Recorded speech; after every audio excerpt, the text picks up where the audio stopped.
السلام عليكم. فيديو اليوم عن خلية النحل. أول حاجة حنجيب كاستين دقيق أبيض، حنضيف عليهم 3 ملاعق حليب بودرة،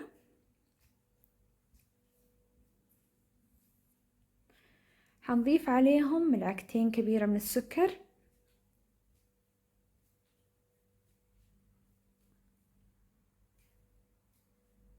ورشة ملح، نص ملعقة صغيرة بيكنج باودر، وملعقة كبيرة من الخميرة.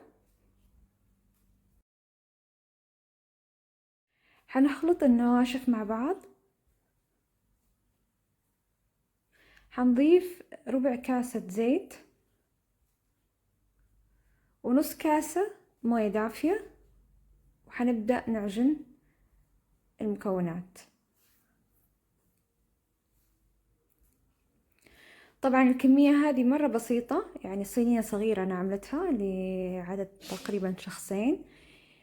إذا كنتي حابة تعملي صينية كبيرة ضاعفي الكميات، يعني بدل كاستين دقيق اعملي 4 كاسات دقيق. كده خلاص عجننا العجينة، حنغطيها ونخليها لمدة ساعة تتخمر.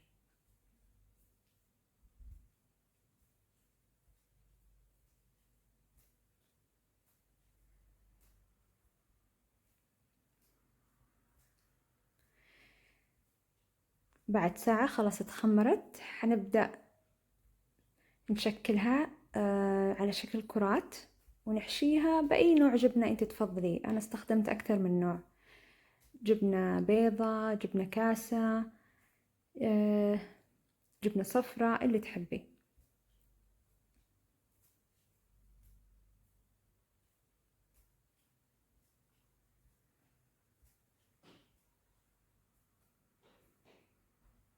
طبعا أذكركم لا تنسوا تشتركوا بالقناة وتدعمونا بلايك إذا عجبكم الفيديو.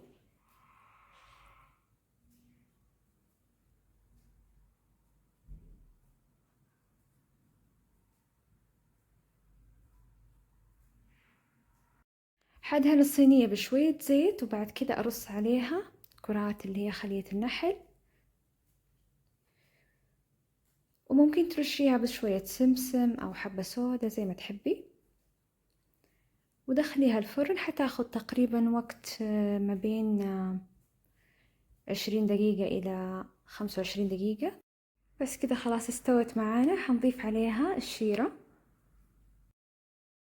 كده خلاص وصلنا للنهاية. أتمنى تكون الوصفة عجبتكم. انتظروني بفيديو جديد، ومع السلامة.